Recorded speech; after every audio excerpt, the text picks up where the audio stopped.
నమస్తే. Welcome to Suman TV. సాధారణంగా గుండెకు ఎటువంటి సమస్యలు వస్తూ ఉంటాయి. వాటిని ఏ రకంగా మనం గుర్తించగలుగుతాము? అలాగే నౌఏడేస్ అసలు ఓపెన్ హార్ట్ సర్జరీ అనేది ఎంతవరకు అవసరం పడుతుంది? ఎటువంటి ఆధునిక చికిత్సా పద్ధతులు మనకు అందుబాటులోకి వచ్చాయి? ఈ విషయాలపై అవగాహన కల్పించేందుకు మనతో పాటు ఉన్నారు cardiovascular and thoracic surgeon doctor Vamsi garu from Pulse Heart Hospital Miyapur. Hello sir. Hello అండి. సార్, మామూలుగా గుండెకు ఎటువంటి వ్యాధులు అనేవి వస్తూ ఉంటాయి? యూజువల్‌గా అంటే నా బ్రాంచ్ వరకు వస్తే గనక నేను కార్డియోవాస్కులర్ అండ్ థొరాసిక్ సర్జన్‌ని. అంటే హార్ట్ అండ్ లంగ్ సర్జన్‌ని. హుహుహు. సో, నేను గుండె పైన, ఊపిరితిత్తుల పైన ఆపరేషన్ చేస్తాను. ఓకే. ఓకే. ఇప్పుడు గుండె పైన చేసే ఆపరేషన్‌లంటే మనకు సాధారణంగా తెలిసినవి పెద్దవాళ్ళలో చేసేవి, చిన్నవాళ్ళలో చేసేవి బ్రాడ్ క్లాసిఫికేషన్.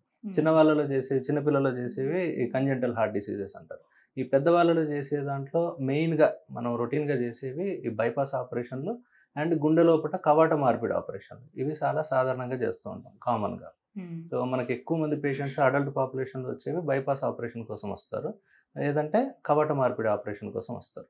హ్మ్. హ్మ్. అది. హ్మ్. ఈ బైపాస్ ఆపరేషన్‌లలో ఎవరికైతే మనం స్టెంట్ పెట్టలేని పరిస్థితి ఉంటదో, జబ్బు చాలా ఎక్కువగా ఉంటదో హ్మ్. అండ్ జబ్బు తీవ్రత ఎక్కువున్నప్పుడు, అది వాళ్ళకు షుగర్ గూడా ఉన్నప్పుడు, ఇట్లాంటి పరిస్థితుల్లో మనం స్టంట్ కంటే కూడా బైపాస్ ఆపరేషన్‌ని ప్రిఫర్ చేస్తాం. హ్మ్. ఓకే. హ్మ్. హ్మ్. కవాట మార్పిడి ఆపరేషన్‌లు ఇప్పుడు మనకి ఆహ్, ఆధునిక చికిత్స పద్ధతుల్లో మనకు ఆపరేషన్ లేకుండా కవాట మార్పిడి ఇవన్నీ ఉన్నప్పటికీ కూడా కొన్ని ఆధునిక చికిత్సా విధానంలో అంటే ఆపరేషన్ లేకుండా చేయడం కొన్ని వీలు కాదు.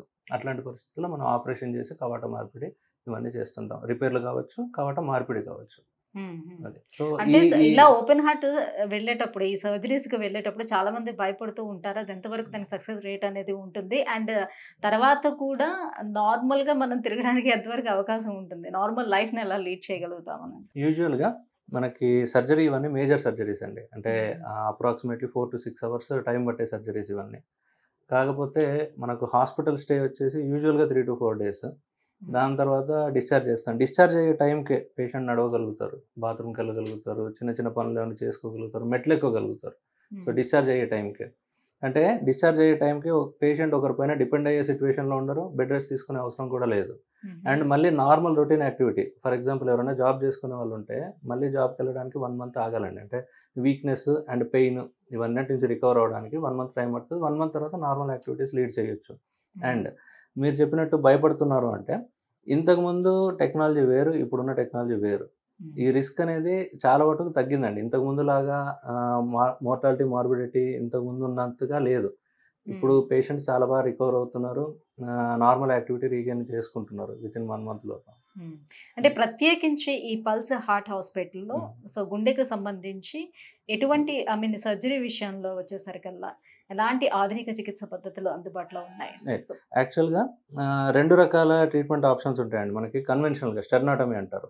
ఓకే. హ్మ్. సో, ఇక్కడ మనకు ఛాతీ ముందు భాగంలో ఎముక పిజియన్ బ్రెస్ట్ అంటే బ్రెస్ట్ బోన్ అంటారు. హ్మ్. అదొకటి. నెక్స్ట్ వచ్చేసి మనకి మినిమల్లీ ఇన్వేసివ్ మెథడ్స్. అంటే ఈ యాంటీరియర్‌గా ఏదైతే స్టెర్నమ్ అంటారో, ఆ స్టెర్నమ్ కట్ చేసి చేసేదాన్ని స్టెర్నాటమీ అంటారు. అది హ్మ్. Classical mid line sternotomy. So, ఈ బ్రెస్ట్ బోన్ కట్ చేసి మనం ఓపెన్ చేసినట్టయితే వెనకాల మనకు హార్ట్ కనబడుతూ ఉంటది. అది కన్వెన్షనల్ మెథడ్. ఈ బోన్ కట్ చేయకుండా మనం పక్క నుంచి ఓపెన్ చేసి చేసేదాన్ని మినిమల్లీ ఇన్వేసివ్ సర్జరీస్ మిక్స్ అంటారు. అంటే హ్మ్. Keyhole surgeries. హుహు. ఈ 2 రకాల ట్రీట్మెంట్ ఆప్షన్స్ మనకు పల్స్ హార్ట్‌లో అవైలబుల్‌గా ఉన్నాయి. ఓకే. ఈ మూడో రకం వచ్చేసి రోబోటిక్. అది ఇప్పుడిప్పుడే ఇండియాలో అడ్వాన్స్ అవుతుంది. సో, హుహు. Minimally invasive keyhole surgery and conventional method 2 మనం పల్స్ హార్ట్‌లో చేస్తాం. మన దగ్గరున్న ఇంకొక average time of discharge. Hmm. Average time of discharge అంటే ఒక పేషెంట్ ఆపరేషన్ తర్వాత ఎన్ని రోజులు హాస్పిటల్‌లో ఉంటారు? హ్మ్. డిశ్చార్జ్ అవ్వడానికి ఎంత టైం పడుతుంది? అది ఇండియన్ యావరేజ్ తీసుకుంటే గనుక 6-7 డేస్ అండి. ఓకే. వరల్డ్ యావరేజ్ వచ్చేసి 4-5 డేస్. ఓకే. ఓకే. యావరేజ్ నేను చెప్పేది. హ్మ్. అయితే 70% అంటే మనం ఇంతకుముందు చేసిన వాళ్ళలో ఈ హాస్పిటల్‌లో more than 70% of the patients within 72 hours అంటే 3 రోజుల లోపటే డిశ్చార్జ్ చేసిన పరిస్థితులున్నాయి ఇక్కడ. ఓహ్! ఓకే. దీన్ని ఎన్హాన్స్డ్ రికవరీ ఆఫ్టర్ సర్జరీ అంటారు. అంటే ఈరాస్. ఈ ఈరాస్ ప్రోటోకాల్స్ అనేవి కార్డియాక్ సర్జరీలో ఉండవు. హుహు. ఈ gastric surgeries, neuro surgeries, ortho surgeries, gynaec surgeries వీటిలో కొన్ని ప్రోటోకాల్స్ పెట్టారు ఈరాస్ సొసైటీ వాళ్ళు. హ్మ్. అంటే ఆ సొసైటీలోని గైడ్‌లైన్స్ మనం తీసుకొని, ఆ గైడ్‌లైన్స్ పాటిస్తూ మన పేషెంట్స్‌ని గూడా జనరల్ సర్జరీలో అయితే ఎలాగైతే రికవర్ అవుతారో అలాగా రికవర్ అయ్యేలా చేసి 3వ రోజే ఇంటికి పంపించడం అనేది జరుగుతుంది. ఇది చాలా అరుదండి. ఇండియాలో చాలా తక్కువ సెంటర్స్‌లో జరుగుతూ ఉంటది. మేము రొటీన్‌గా ఫాలో అవుతూ మా పేషెంట్స్ 3వ రోజే డిశ్చార్జ్ చేయడం అనేది జరుగుతుందన్నమాట. ఓకే. సో ఆఫ్టర్ డిశ్చార్జ్ తర్వాత ప్రీ అండ్ పోస్ట్ కేర్స్ ఏముంటాయి దీంట్లో వీటికి సంబంధించి? ఏది మనకి డిశ్చార్జ్ తర్వాత మెయిన్‌గా వచ్చేసి డైట్ అండ్ ఫిజియోథెరపీ అండి. సో మనకి డైటీషియన్ ఉన్నారు. ఫిజియోథెరపీ చాలా ఎక్స్‌పీరియన్స్‌డ్ ఫిజియోథెరపిస్ట్ ఉన్నారు. సో మనం మేజర్ వర్క్ వచ్చేసి సర్జికల్ పార్ట్ అండి. That will be done. అది అయిపోయిన తర్వాత ఈ రికవరీ అనేది యూజువల్‌గా డైట్ అండ్ ఫిజియోథెరపీ పైన డిపెండ్ అయి ఉంటది. అంటే సర్జరీకి ముందు కూడా వాళ్ళు ఏమైనా కేర్ తీసుకొని రావాల్సి ఉంటుందా? బిఫోర్ సర్జరీ కూడా వాళ్ళు ఏమైనా అంటే పాటించాల్సి బిఫోర్ సర్జరీ మనకు ప్రీ సర్జికల్ మెడికేషన్ ఉంటది. మెడిసిన్‌లో కొన్ని చేంజెస్ చేస్తాం అదొకటి. అండ్ డైట్ విషయంలో high protein diet and pre surgery physiotherapy కూడా చేపిస్తాం అన్నమాట. సో ఇవన్నీ కూడా మనకి ఎర్లీ రికవరీకి హెల్ప్ చేస్తాయి. సార్ ఇప్పుడు అంటే హార్ట్‌కి సంబంధించి ఎలాంటి ఇష్యూస్ ఉంటాయి? తనకి ఎలాంటి ట్రీట్మెంట్స్ ఉన్నాయనే విషయాన్ని చెప్పారు కదా! సో ఇప్పుడు మీరు లంగ్స్ కూడా ట్రీట్ చేస్తారు కదా! సో లంగ్స్‌కి సంబంధించి ఎటువంటి ఇష్యూస్ ఉంటాయి జనరల్లీ? ఎలాంటి ట్రీట్మెంట్స్ అందుబాటులో ఉన్నాయి? ఇప్పుడు లంగ్ వచ్చేసి ఈ లంగ్ ఇన్ఫెక్షన్స్ లేదా లంగ్ ట్యూమర్స్, లంగ్‌కి మాలిగ్నెన్సీ ఏదైనా వచ్చినప్పుడు లేదా లంగ్‌కి సంబంధించిన సిస్ట్‌లు అట్లాంటివి వచ్చినప్పుడు మనం లంగ్‌కి సంబంధించిన సర్జరీస్ చేస్తాం అనమాట. అందులో యూజువల్‌గా మనం ఇక్కడ చేసేది డీకార్టికేషన్, లోబెక్టమీస్ ఇట్లాంటివి చేస్తాం. అంటే లంగ్‌లో భాగాలు తీసేయడం అనమాట. సో దాన్ని లోబెక్టమీ అంటారు. లేదా ఒక ఊపిరితిత్తు మొత్తం తీసేస్తే దాన్ని న్యూమోనెక్టమీ అంటారు. సో ఇలాంటి సర్జరీస్ కామన్‌గా చేస్తూ ఉంటాం. సో లేటెస్ట్‌గా మీ దగ్గర అందుబాటులో ఉన్న ట్రీట్మెంట్స్ అంటే ఎలాంటి ఎక్విప్‌మెంట్స్‌ని యూజ్ చేస్తుంటారు? సో ఎలాంటి దీనికి ట్రీట్మెంట్స్ ఇప్పుడు అందుబాటులో ఉన్నాయి? గుండెకి అండ్ ఊపిరితిత్తులకు కూడా కన్వెన్షనల్ మెథడ్స్. అంటే కన్వెన్షనల్ మెథడ్ గుండెకి నేను ఆల్రెడీ చెప్పినట్టుగా ఈ స్టెర్నమ్ కట్ చేసి చేసేది. ఊపిరితిత్తులకు కన్వెన్షనల్ మెథడ్ ఓపెన్ చేసి చేసేది. ఒక పక్క లెఫ్ట్ సైడ్ అయితే లెఫ్ట్ సైడ్, రైట్ సైడ్ అయితే రైట్ సైడ్. ఇవి కాకుండా రెండిటికి కూడా కీహోల్ సర్జరీస్ అనేది లేటెస్ట్ అడ్వాన్స్‌మెంట్. రెండిటికి కూడా ఉన్నాయి. ఇది మినిమల్లీ ఇన్వేజివ్ కార్డియాక్ సర్జరీ అంటే గుండెకి సంబంధించి keyhole surgery. Video assisted thoracoscopic surgery అంటాడు వాట్స్. అది లంగ్‌కి సంబంధించిన కీహోల్ సర్జరీ. ఈ 2 కూడా మన దగ్గర అవైలబుల్ ఉన్నాయి అండ్ రెగ్యులర్‌గా మనం చేస్తున్నాం. రైట్. సో గుండె మార్పిడి అనే చెప్తారు కదా! ఇది అసలు ఎలాంటి సందర్భంలో జరుగుతుంది? అదే heart transplant. Heart transplant heart చాలా వీక్‌గా ఉన్నప్పుడు, హార్ట్ ఫెయిల్యూర్‌లో ఉన్నప్పుడు అప్పుడు హార్ట్ ట్రాన్స్‌ప్లాంట్ అనేది చేస్తారన్నమాట.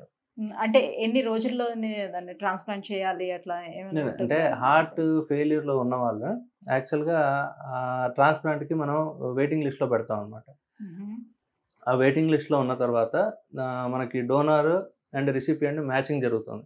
ఎప్పుడైతే అప్రోప్రియేట్ డోనార్ మనకు దొరుకుతారో, అంటే బ్రెయిన్ డెడ్ అయిన పేషెంట్, హార్ట్ ఇంకా ఫంక్షన్ ఉన్న పేషెంట్ ఎవరైతే ఉంటారో అవైలబుల్‌గా ఉంటారో అట్లాంటి వాళ్ళ హార్ట్ తీసుకొచ్చి ఈ డోనార్‌కి పెట్టాలి. ఎవరైతే హార్ట్ వీక్ ఉందో వాళ్ళకి పెట్టాలన్నమాట. సో దానికి వెయిటింగ్ లిస్ట్‌లో ఉన్నప్పుడు ఈ మనకు డోనార్ అండ్ రిసిపియంట్ క్రైటీరియా ఉంటాయి. ఆ క్రైటీరియా మ్యాచ్ అయినప్పుడు మనం డోనార్ దగ్గర నుంచి హార్ట్ తీసుకొని దీనికి పెడతాం అన్నమాట. అంటే మన బాడీలో ఇప్పుడు లైక్ కిడ్నీ అలాంటి మార్పిడి చేసేటప్పుడు సేమ్ మనకి సేమ్ అదే క్రైటీరియా సేమ్ ఉంటుంది కదా! ఇప్పుడు అంటే kidney, same blood liver group like అలాంటిది కూడా ఉండాల్సి ఉంటుందా? ఎగ్జాక్ట్‌లీ. మ్యాచ్ అవ్వాలా? ఎగ్జాక్ట్‌లీ. అవన్నీ మ్యాచ్ అవ్వాలి. మ్యాచ్ అయినప్పుడే మనం హార్ట్‌ని తీసుకెళ్ళి అప్రోప్రియేట్ డోనార్ మనకు దొరికినప్పుడు ఆ హార్ట్‌ని మళ్ళీ రిసిపియంట్‌లో పెడతాం. ఓకే. సో అది heart transplantation. Thank you so much sir. So గుండెకి వచ్చేటువంటి లంగ్స్‌కి వచ్చేటువంటి సమస్యలేంటి? దాన్ని ఏ రకంగా ట్రీట్ చేస్తారు పల్స్ హార్ట్ హాస్పిటల్‌లో? సో ఎటువంటి అత్యాధునికమైనటువంటి ఎక్విప్‌మెంట్ మీ దగ్గర అవైలబుల్ ఉంది? ఈ విషయాలన్నీ కూడా తెలియజేసినందుకు thank you so much. Thank you.